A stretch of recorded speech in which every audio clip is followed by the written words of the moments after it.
Hi guys, bali gagawa tayo ng parol na project ng aking pamangkin. Bali buti ito ng Mountain Dew. Tara!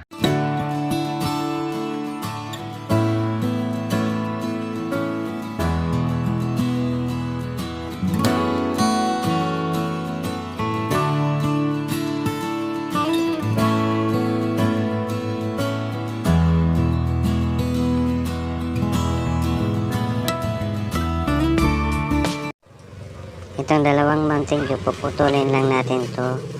Yan, pa ganyan. Tapos yan. Pagkaputol niyan, yan, guguhitan lang natin siya para madali nating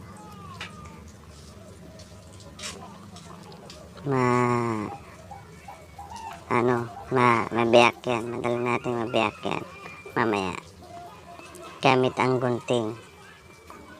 Bali, bibiyakin lang natin yan para ma-form natin na para siyang parol talaga. Okay, yan. Pagkabiyak na yung dalawa yan, lalagyan natin yun ng guhit. Yan. Guhitan lang natin yan. Ganyan. Yan.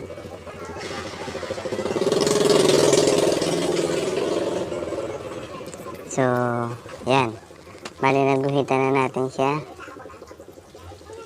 So, yan. Paputulin na, bibiyakin natin yan gamit yung gunting. Yan.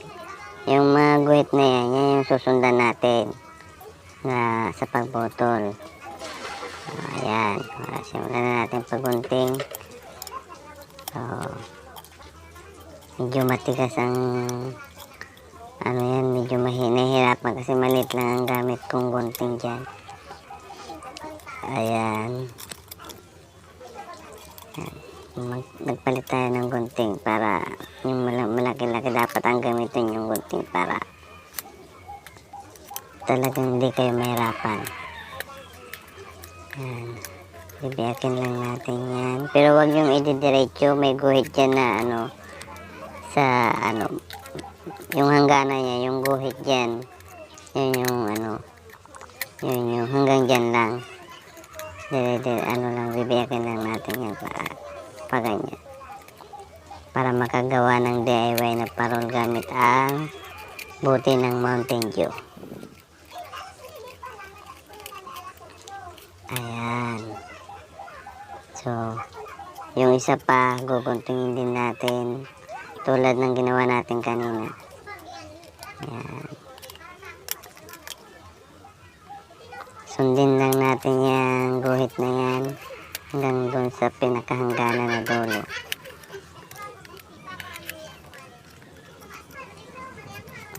Ayan. Isa na lang.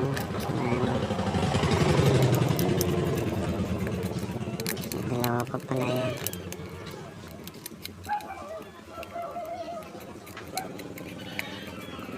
Guguntingin lang natin siya. Tapos, ganyan na siya. O, pag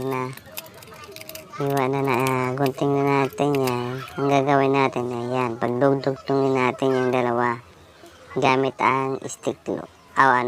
Glue shoes.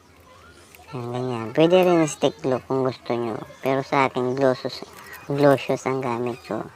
Yan, tapos, yung dalawang pinaggunting natin kanina, idudugtong lang natin. Didikit ulit natin gamit ang glue shoes. Yan. Ganyan lang yan, o. Kita nyo. Yan.